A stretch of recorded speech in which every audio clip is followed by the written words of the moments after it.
자, 그래서 여기에 보시면요. 다음 보시면 자, 요 접점 지역에서 약 유해 100여 구가 발굴되었고요. 예. 그다음에 여기서 약 200여 구가 발견되었습니다. 이 말은 뭐냐면 사람이 이렇게 나올 수 있는 그 증거는 위에서 사람을 떨어뜨렸을 때, 예. 그죠? 여기가 땅이잖아요. 여기 네네. 밑에 지하수가 올라오고 있고, 이 사람이 차곡차곡 쌓여졌겠죠. 이렇게 아, 그래서 아래쪽에 더 유해가 더 많이. 더 많죠, 사실은.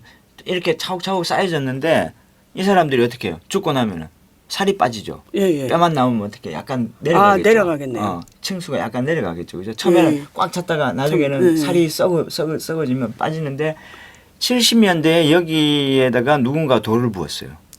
아, 돌을 부으니까 어떻게 돼요? 여기 꽉 차있던 뼈들이 쭈루룩. 쭉 밑으로 내려가면서 어떻게 돌과 돌에 의거해서 뼈가 내려오다가 이 옆에 수평경도가 있으니까 삐져 나오는 거죠. 삐져 나오겠네요. 그 삐져 나온 뼈들을 본 거예요, 제가. 아, 선생님이 보시고. 그다음에 그러면 돌에 눌려 가지고 뼈들은 지금 다 어디로 갔겠어요? 지금 밑에 있는 거죠. 전부 다 밑에 있다. 사실 그 제가 광산 하시는 분들한테 물어봤는데 수직경도를 만들 때 이렇게 지표면과 딱 맞닥뜨려 가지고 수직경도를 만드는 경우는 없대요. 뭐냐면 항상 이 밑에다가 약간 공간을 둔대요. 자, 이 밑에 공간이 약 10m 정도로만 해도 예, 예. 소위 말해서 이 밑으로 내려간 위에들은 지금 이 밑에 다 있는 그렇죠. 거예요. 지금 물 밑에 있겠네요. 다 물 밑에 있는 거예요. 지금 이걸 발굴하는 게 그 핵심이에요. 부분은 아직 예. 발굴 안 된 거군요. 지금 여기 있는 토사를 다 못 채웠어요. 자, 그 부분은 조금 더 이따가 설명을 드리고, 자, 여기에서 이제 유해가 이렇게 나오는 겁니다. 그래서 2006년도에 처음에 제가 진실화해위원회에 들어가니까 유해 발굴에 대한 이제 논란이 있더라고요. 가령 예를 들어 가지고 사람들이 이렇게 얘기해요. 한국전쟁 때 사람들이 많이 죽었어요. 그죠? 예. 그 문제에 대해 가지고는 제가 나중에 또 얘기를 드릴게요. 왜 한국전쟁 때 사람들이 그렇게 많이 죽었는가에 대해 가지고 왜 민간인들 죽었을까? 그것도 국군이. 그렇죠. 예. 여러분 궁금하죠. 흔히 생각하실 때 인민군이 사람 많이 죽였을 것 같죠? 그렇죠. 전쟁 때 예. 인민군이 적군이니까. 예, 인민군이 적군이니까 그죠. 지금까지 통계로 보면 한국전쟁 때 민간인 학살의 분포도는 약 75% 정도가 국군과 미군이 죽인 사건입니다. 그럼 우리 국민을 우리 국군이 네. 아군이 75%를 죽였다. 북한 주민을 죽인 게 아니라 우리 주민 남한 주민을 그건 정말 충격적인 사실인데요. 미군이 75%에서 80% 정도가 죽였고요. 그다음에 북한군이 저지른 학살은 약 10% 정도입니다. 이건 진짜 놀라운 통계. 10% 정도고 네. 중공군이라고 하죠. 중국군. 예, 중국군이 학살한 경우는 아직까지 한 건도 발견되지 않습니다. 예, 거기는 이제 전쟁에서만 그래서 약 70%에서 80%가 국군과 미군에 의해 가지고 죽습니다. 전부 다. 왜? 빨갱이라는 죄로 죽습니다. 빨갱이. 제가 그것이 알고 싶다 해서도 이야기 드렸는데 마이너리티 리포트라고 알죠? 예. 내일 선생님이 살인사건 할 것 같으면 오늘 잡아가지고 예, 한번 예. 가둬놓으면 내일 살인사건이 안 일어나잖아요. 그렇죠. 예지력. 예. 그게 근데 적법한 건 아니잖아요. 그죠? 그렇죠. 죄형 법정주의자인데 그죠? 예, 죄를 저질러야 저질러야 법이 되는 거죠. 예. 근데 6.25 때는 내일 인민군이 굉장히 빠른 속도로 남하를 했잖아요. 예. 너무 겁이 났잖아요. 이승만은. 그러니까 뭐냐? 인민군이 들어왔을 때 혹시 협조할 수 있을 것 같은 사람은 미리 다 죽여버리는 거예요. 정말 그게 몇만 명? 지금 일부 학자는 100만 명 정도 죽였다고 합니다. 예. 일부 사람 그러니까 소위 제주 4.3 사건 포함해서 제주 4.3 사건 제주 4.3 사건 말고 약 100만 명 정도가 죽은 거예요. 뭐 누구 어떻게 빨갱이라고. 근데 빨갱이도 아니에요. 빨갱이가 될 수 있는 조건이 있는 사람들이라는 미명하에 죽인 거. 이 사건은 바로 그 사건이에요.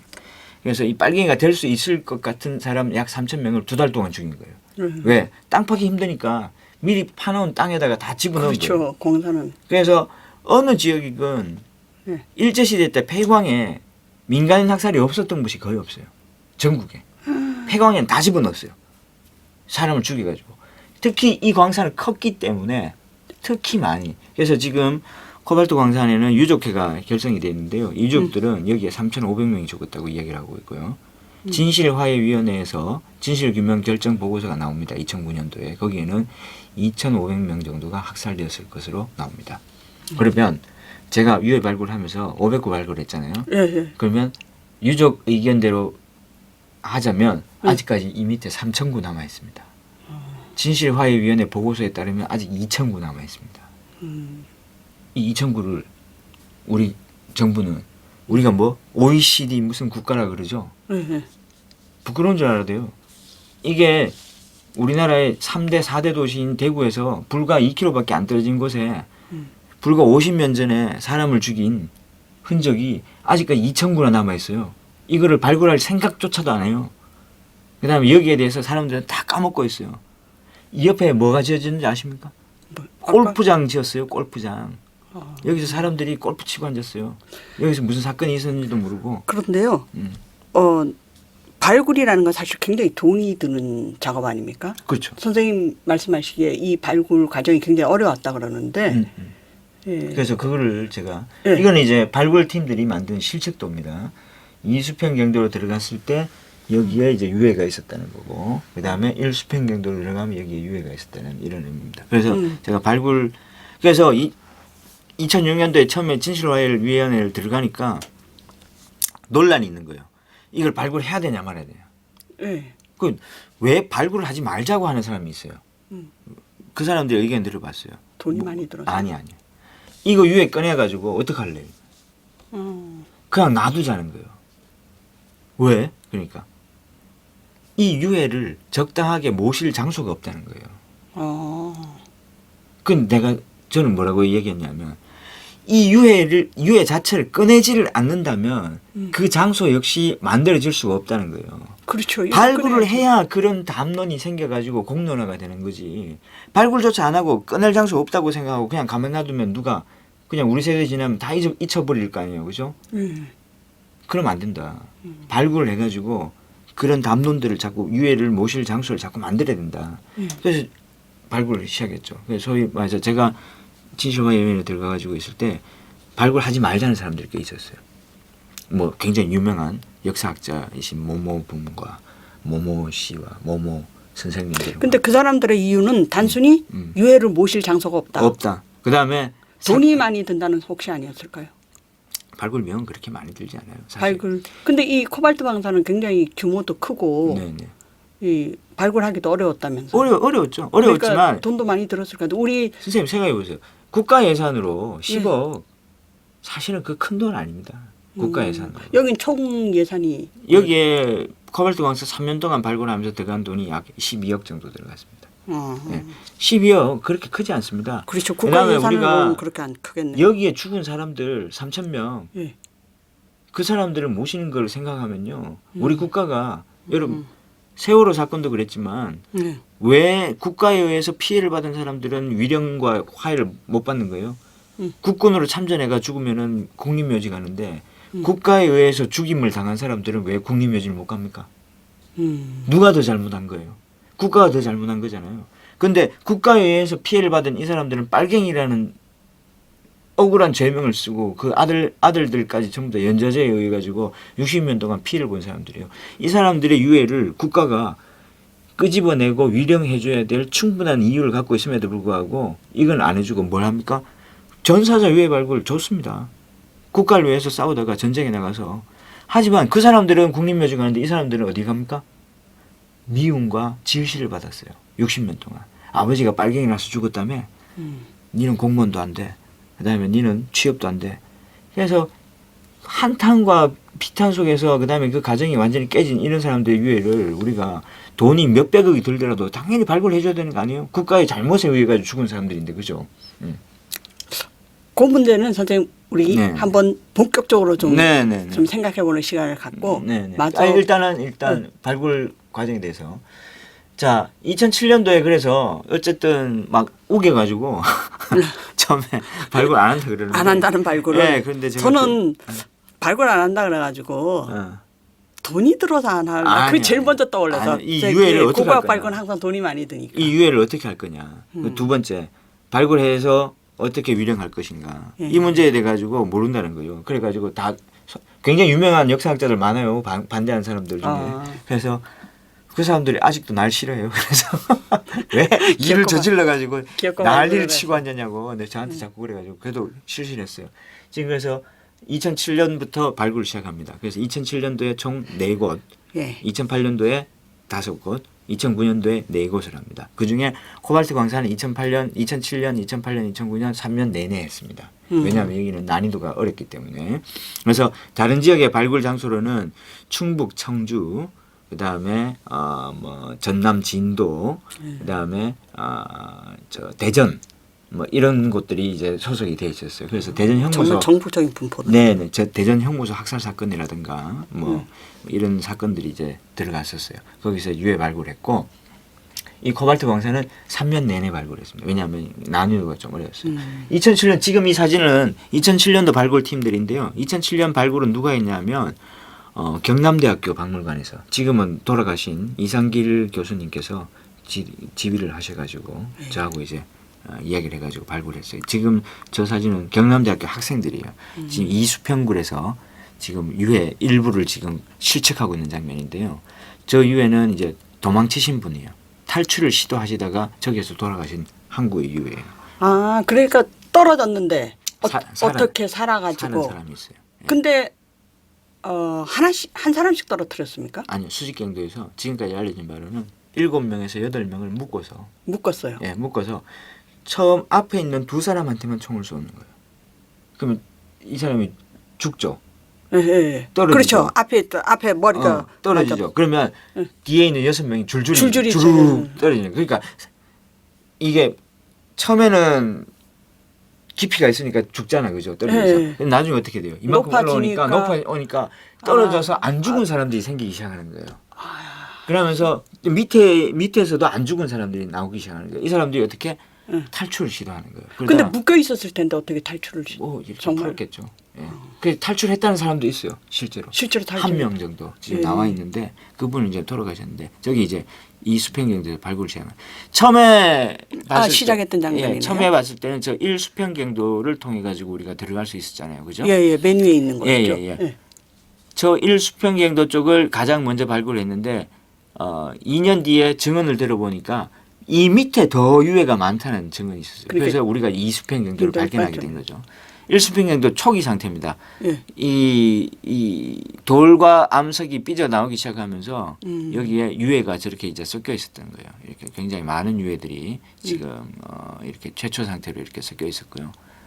여기에는 저렇게 두개골이나 아니면 이렇게 지금 저 새까맣게 된 부분은 뭐냐면 유해가 이 공기와 접하게 되면서 이제 썩어 들어가기 시작하는 부분들 이야기해요. 물 속에 있는 뼈들이 이렇게 좀 새까맣게 이렇게 변하는 측면들이 좀 있습니다. 자, 이렇게 보면 두개골 같은 게 그대로 이 암석 사이에 저렇게 굉장히 그대로 남아 있었던 거죠. 자, 그러고 나서 우리가 2001년도에 옛날에 기억하실지 모르겠지만 이제는 말할 수 있다라는 그런 프로그램이 있죠. 이제는 말할 수 있다. 지금 공범자들이라는 저거 영화 보셨는가 모르겠는데 거기에 잘린 PD 중에 한 명이 이채훈 PD라고 있는데 이채훈 PD가 이 코발트 광산 발굴을 했어요. 그래서 증언을 들어보니까 PD가 발굴을 했어요? 아니. 그 촬영을 우리하고 같이 했는데 같이. 그때 에피소드가 뭐냐면 이런 거예요.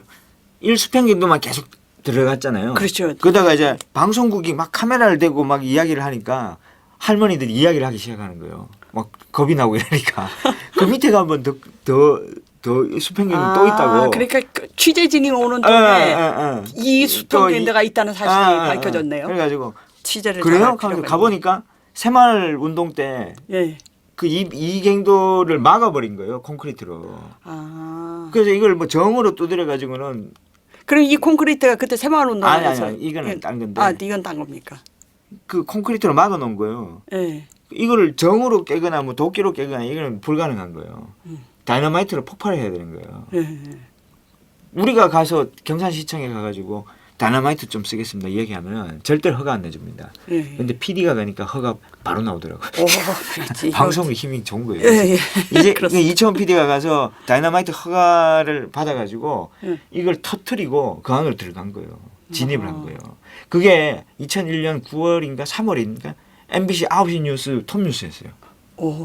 톱뉴스로 나왔어요. 이 다이너마이트 폭발하는 장면이 폭발하는 장면이. 안으로 들어가니까 2009년이라면 2001년 2001년.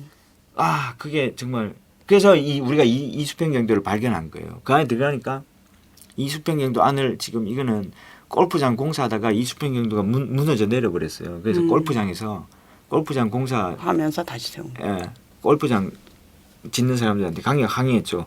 수평경도 무너진다고. 그러니까 이렇게 콘크리트를 쳐가지고 입구를 만들어 준 거예요. 지금.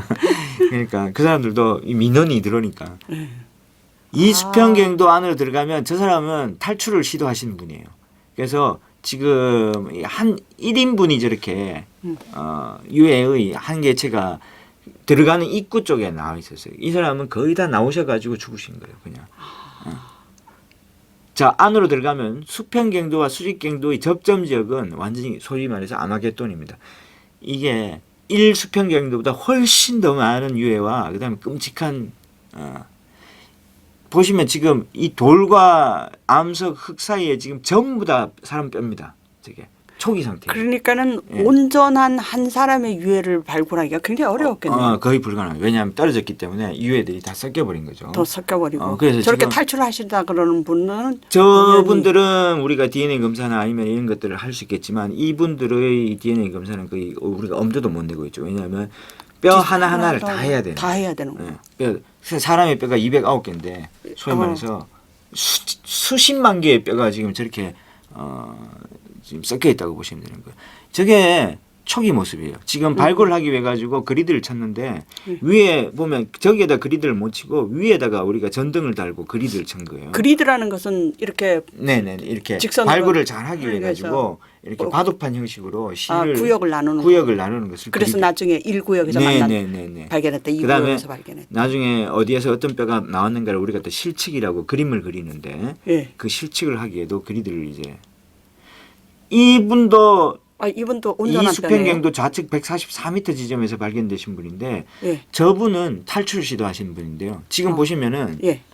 저 우측에 보시면은 뼈가 이렇게 네 개가 이렇게 네 개가 그다음에 있네요. 여기 다리뼈가 하나 있고 그죠? 다리뼈가 있고. 저분은 어떻게 돌아가시냐면은 요 다리뼈 예. 요 네 개. 예, 팔뼈 같이 보이는 거예요. 예예예. 요게 뭐냐면 예. 요 골반이 들어가 있죠. 예, 골반이 골반이 있고 그다음에 여기에 갈비뼈가 있고 요분은 어떻게 모양이 특이. 요분은 어떻게 돌아가시냐면 나오다가 예. 지금 요 모습은 나오다가 힘이 너무 들어가지고 쪼그려 앉아 있다가 그대로 돌아가신 거예요. 그래서 쪼그려 앉아 있다가 살이 빠져가지고 그냥 폭삭 주저앉아가지고 머리뼈와 갈비뼈가 다리뼈가 이렇게 한꺼번에 이렇게 중첩이 돼버린 거죠.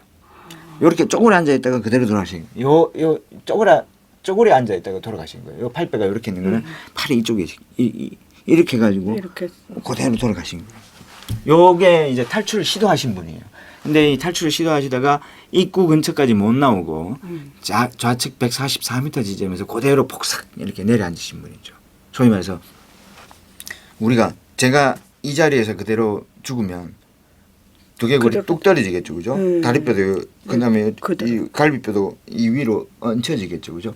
요 모습입니다. 이런 모습들이 있었고요. 자, 이 모든 행위들이 벌어진 소위 말해서 학살이 벌어진 곳은 바로 이 수직경도에서 벌어집니다. 이 수직경도에서 그 사람들을 7명에서 8명씩 묶어서 두 달 동안 죽입니다. 2달 동안. 그럼 여기서 죽었던 사람들은 누구냐 하면 지금까지 알려진 바로는 인근 지역에 있던 국민보도연맹원들과 그다음에 경산시가 대구시하고 좀 가깝거든요. 옛날에 6.25 때 대구 형무소가 있었습니다. 대구 형무소에 있는 제소자들 약 2,500명이 사라집니다. 갑자기. 여기로 온 겁니다. 근데 제소자들을 죽일 이유가 뭐가 있어요? 그 사람들은 빨갱이들하고 협조할 근거도 없을 것 같은데요. 나갈 수가 없으니까 어떻게 협조하겠습니까? 인민군의 속도가 굉장히 빨랐죠. 6.25 때. 예. 굉장히 빨리 내려오잖아요. 이승만이 그래서 빨리 도망갔죠. 사흘인가 나흘 만에 내려오죠. 이승만이 빨리 도망가잖아요. 거짓말 해놓고. 거짓말하고. 이승만이 빨리 도망가면서 7월 1일쯤 되면 이승만이 어디까지 도망을 갔냐면 대전에 가 있었어요. 대전에 가 있다가 7월 1일 날 일주일도 안 됐네. 7월 1일 날 다시 대전도 위험하다 그래가 또 도망갑니다. 대구로. 7월 1일 날 도망갈 때 이승만이 도망갈 때 큰 것을 깨닫습니다. 뭘 깨닫느냐면 아차 내가 너무 빨리 내려온다고 실수했구나. 뭐냐면 보고를 받은 게 뭐냐면요. 서울에 3일 만에 인민군이 들어오죠. 예. 인민군이 들어가지고 가장 먼저 어딜 가겠습니까? 정부 그다음에 또 어딜 가겠어요? 아 감옥을 갔습니까? 그렇지. 그 사람들을 해방시켜가지고 마포 자기 편을 만드는 형무소하고 거군요. 서대문 형무소를 가가지고 거기에 있는 죄수들을 다 풀어주는 거예요. 예. 근데 그 죄수 중에 일부가 빨간 완장 차고 다니면서 막 사람을 그렇겠죠. 죽이기 시작하는 거예요. 그 이야기를 들은 거예요. 7월 1일 날 대전에서 이승만이가. 예. 그러면서 이 이승만이가 7월 1일 날 대전에서 대구로 도망가기 전에 전국에다가 지시를 내는 거예요. 뭘 지시를 내냐면 전국에 있는 형무소에 있는 재소자를 다 죽이라고. 그래서 그때부터 대전 형무소, 광주 형무소, 목포 형무소, 대구 형무소, 진주 형무소 여기에 학살이 다 일어납니다. 안에 실형을 받았건, 그 다음에 재판에 계류 중이건, 그 다음에 자범이건, 국가보안법 사무이건 모두 그 당시에 형무소에 있는 사람은 다 죽입니다. 다 싹 다 죽입니다. 왜? 마포 형무소나 서대문 형무소와 같은 사건이 또 벌어질까 봐 이승만이가 겁이 나가지고 그걸 다 죽이라고 명령을 내립니다. 그래서 소위 말해서 광주 형무소나 목포 형무소는 사람들을 어디다가 땅에 묻기 싫으니까 배에 태워가지고 돌을 매달아가지고 바다에 전부 수장시켜버리고 마산 형무소도 그랬고요. 그 다음에 진주 형무소는 어디 진주 12군데의 13군데의 각 곳에 해가지고 총살을 시키고요. 대구 형무소는 어디? 코발트 광산으로 온 겁니다. 대전 형무소는 특히 7,500명 정도가 죽었다고 미국 내셔널 아카이브에 지금 보고가 되어 있습니다. 거기는 독립운동했던 사람 이관술이라든가 이런 사람들까지 다 죽입니다. 거기서 7,500명을 약 2주 동안 죽이고 여기는 2달 동안 죽입니다. 그래서 이때 여기 끌려온 사람들은 국가보안법 사범만 끌려온 게 아니고요. 국가보안법 사범은 제가 볼 땐 약 0.01%밖에 안 돼요. 여기 미결수도 있어요. 미결 수도 있고. 재판을 받는 사람들도 여기 다 죽는 거예요. 그 당시에 하다못해 뭐 사탕 한 개 훔친 사람 그런 이런 사람들도 그런 지금 사람들 다 죽는 거예요. 아닙니까? 무조건 그 당시에 형무소에 있으면 다 죽는 거예요. 왜? 전황적으로 보니까 이길 가망이 별로 없다고 생각했는 거예요. 이거 형무소 문을 또 열어주면은 북한군이 전부 다 인민군이 될 거라고 생각을 한 거죠. 그다음에 이 사람들을 처치고 곤란. 그래서 전통을 내려가지고 이승만 작전 명령에 의해가지고 밑에 광주 형무소가 뭐고 지금 뭐 그 일단 대전 이남에 있는 형무소에 있는 모든 죄수들을 다 죽이기 시작합니다. 그때 여기가 들어가는 거예요. 이게 굉장히 이제 그래서 이거를 뭐냐면 진실화해위원회에서는 전국 형무소 재소자 희생 사건이라고 얘기하는데 형무소에 대한 전통을 내려가지고 다 죽이기 시작하는 거죠. 자, 코발트 광산은 2달 동안 죽이는데요. 7월 말부터 9월까지 죽입니다. 죽이는데 대구 형무소에 있는 재소자들을 트럭으로 싣고 와가지고 이 코발트 광산의 주변에 있는 평산동에 위치하는데 어떻게 죽였냐면요. 평산동 주민들이 증언을 하는 걸 보면 코발트 광산 주변에 마을이 있을 거 아니에요. 네. 마을을 소개시킵니다. 사람들 주민들을 낮에는 밖으로 나가게 해요. 그다음 저녁에 와서 잘 수만 있게 해요. 네. 낮에 소개시킨 후에 여기에다가 끌고 와가지고 사람들을 낮에 죽입니다. 그리고 밤에는 주민들이 와서 잘 수 있도록 해요. 그런데 그 일부 주민들 중에서 이거 사건을 목격한 사람들이 있어요. 그 목격자들의 증언에 의하면 이 수직갱도 앞에 자, 이 여기에서 떨어지면은 수평경고 그렇죠. 56m 떨어지는 거예요. 여기에다가 사람들을 줄줄이 세워놓고 줄로 묶어서 아까 그 방법으로 줄들로 앞에 두 사람 세 사람만 총으로 쏴서 죽이면 줄 따라 굴러 떨어지게 되는 그런 그 거죠. 흔적이 남아 있는 뭐 유골 같은 걸 발견했습니까? 있죠. 제가 그러니까 그런 식으로 죽였다는 네네네. 증거가. 자, 이 일수직갱도를 발굴하기 위해 가지고 우리가 2007년도에 저렇게 주변 작업을 한 거예요. 발굴을 시작하기 전에는 이렇게 옆에 있는 잡목이나 아니면 암석들을 제거하는 작업이 필요하겠죠. 고고학적 유물 발굴하고 똑같습니다. 네, 그런. 근데 여러분들 제가 보는 거는 고고학자들이 자기 학문에만 열중하는 것도 좋지만 이런 사회적 기여도 해야 된다고 생각해요. 저는 고고학자들이 당연히. 당연한.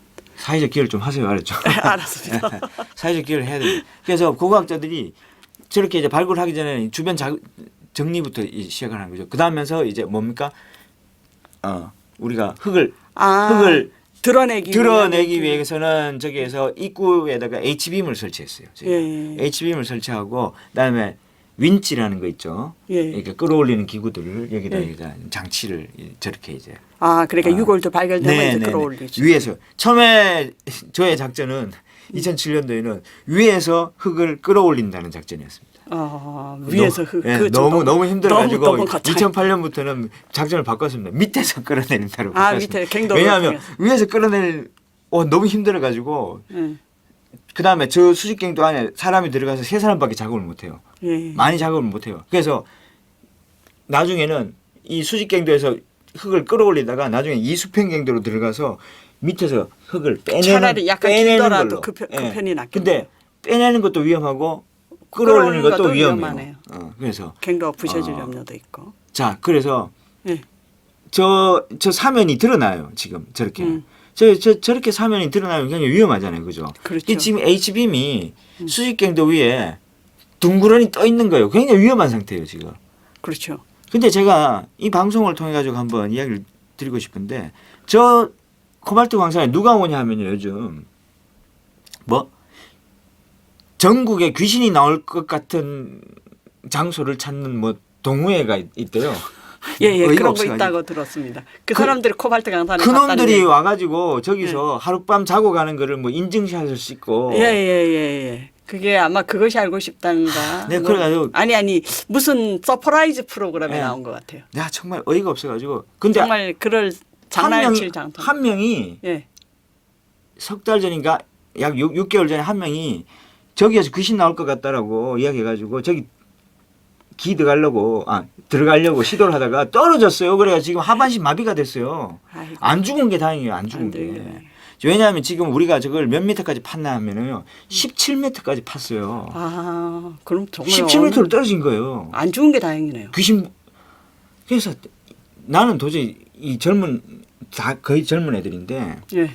여기에 역사적 사실이나 익은 거는 안 하고 뭐냐면 지금 인터넷에 코발트 광산 치면 뭐라고 나오냐면 그 서프라이즈 귀신이 나올 예. 그 원원이 있죠. 왜 원원이 없겠어요. 근데 그걸 하여튼 위험한 장소입니다. 지금 그래서 지금 저거는 봉쇄를 해놨어요. 사람들이 못 들어가게. 지금 그대로 남아 있습니다. 지금. 자 이렇게 위에서 보면 밑으로 지금 들어가죠. 지금 H빔 옆에다가 각기목을 대어가지고 이렇게 들어갈 수 있는 이제 통로를 만들었어요. 이게 위에서 밑을 보고 찍은 사진입니다. 지금 H빔이 떠 있죠.